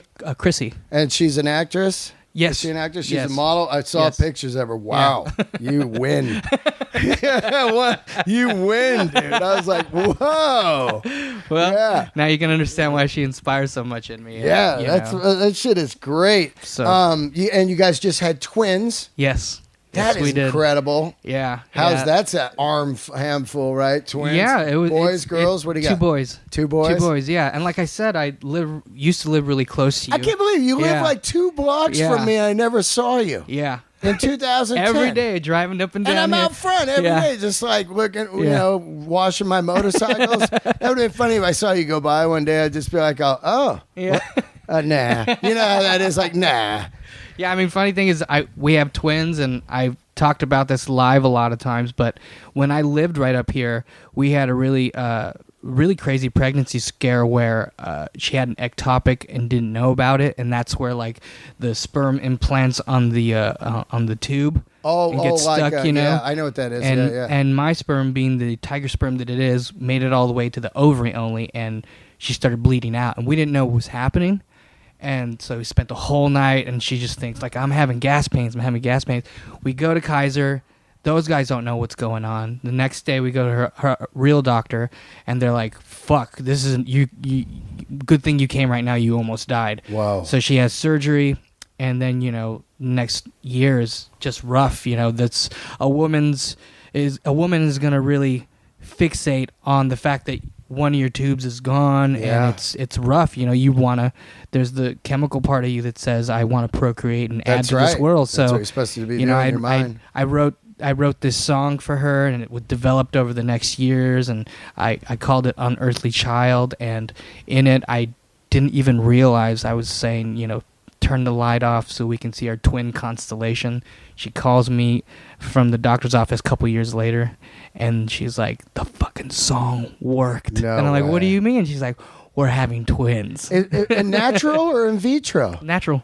I can't believe. And she shouldn't have it, because one of the doctors were like, you should come to the conclusion that it's not going to happen. Right. That's beautiful, right? So, these songs coming out of so much positivity and heartache and just where they are, and I think that's probably what the guys responded to that play with the band now, and they are sort of like this testament of how magical a Wantad through music can be in the universe, as we pull these two little guys who, that's incredible. Every day, I sing to them, and they just look at me, and they're just these incredible little juice bugs. They're like 4 months. Whoa, brand new. And you're over here. I got you tied over here. Yeah. But she's so understanding. She's like, no, go do it. I was showing her your nuts to butt clip, and she was crying, laughing. Because Ross said, when Ross emailed you to do the show, you said the comedian. Did you know who I was? I'd heard, yeah. How did you know me? From Marin or something? Probably from Marin, yeah. Right, yeah. Because and I've heard it. I have his podcast. I got turned on to the. How great is he? Yeah, the Andy Kaufman podcast. Yeah, let's. Before you split, I read some clips between the songs on YouTube. They've got a lot of new clips of your band now. You're out. You did like Slow Brew. You did Fresno. You did San Fran, Cafe du Nord. There's clips. And every clip I read, it says, well, Cedric's really funny in between these songs. And when I saw Jeff Buckley was so fucking funny. Awesome. I had no idea. Like he'd sing these like, oh, kill me, you know. And then he would be funny as fuck in between the songs. Have you ever thought of being a comedian? I get scared if I would have to actually do it, you know? Yeah. Because I'm like doing one to offset the other. I feel like I have to sort of take the heat off, like, oh, this is so serious right now. So, do you love the art of comedy, though? Because when you came in, you said you love Andy Kaufman. Yeah, I mean, I always have. I'm the guy that doesn't shut up on the bus and trying to make everyone laugh. Yeah. So, yeah. That's the lead singer, right? Yeah, I mean, I sang 25 years now. I'm a comedian. Right. Who do you like? What comics do you like right now? Well, I'm a huge Kaufman fan, and Theodore turned me on to, God, what's his name? Super Dry. What's his name?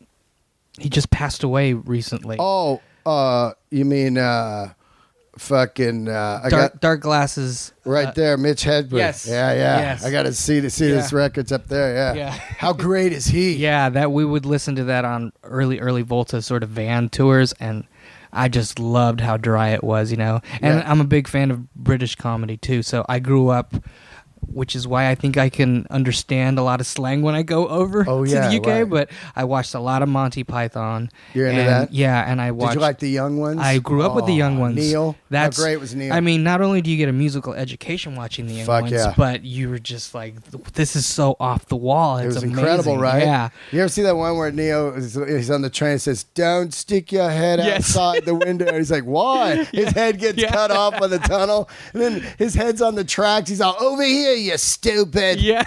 I love that one. I love That's my favorite. It's so good. And then I got turned on to like their version of Spinal Tap, which is Bad News. Oh, I haven't seen that. That's amazing, too. Wow. They did a fake metal band called Bad News. Wow. And that has all the people that are famous now, like Absolutely Fabulous, like Jennifer Saunders and all those people.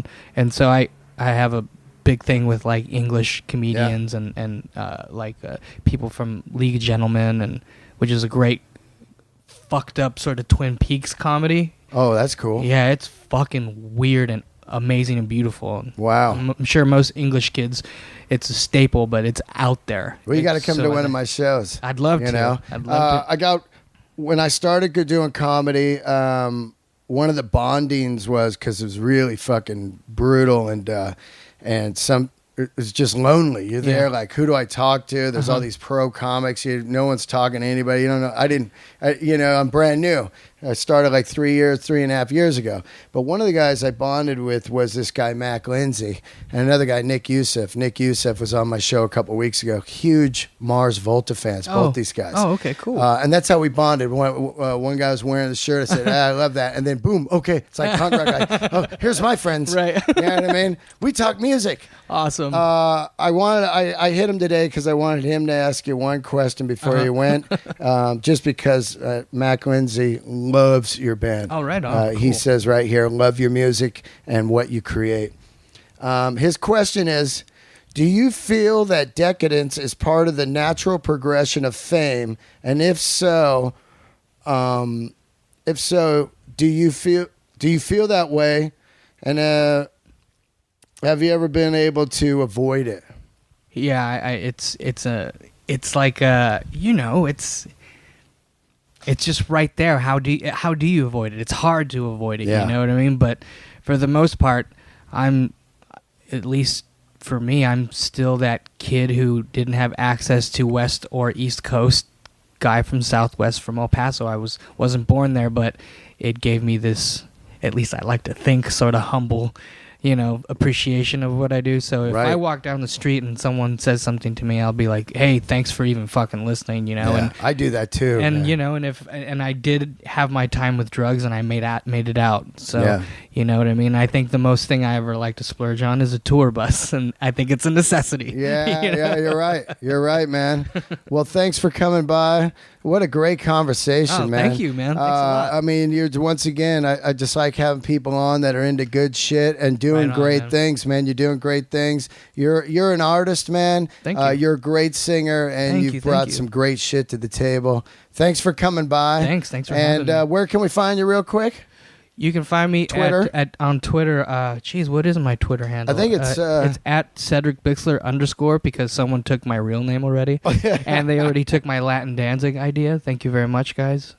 And yeah, you can find me on there. It's a whole lot of non sequitur. Website for the new band? Savalas Music, and Savalas is on Twitter too. And our record will be coming out shortly. We're still trying to fine tune it, and it's a whole lot of ballady kind of desert sounding rock. That's great. And I've got Greg that used to play with Devendra Bernhardt on drums, Nate Walcott that plays with Bright Eyes and Mystic Valley Band. He plays with us right now, and Juan Alderete is playing bass, and Dan Elkin, who used to play with Hella and is in a band called Them Hills, and he's also played in Broken Bells. He plays with us, and I think we might do some dates in Alaska coming up for opening for Chili Peppers. And wow. So we'll see.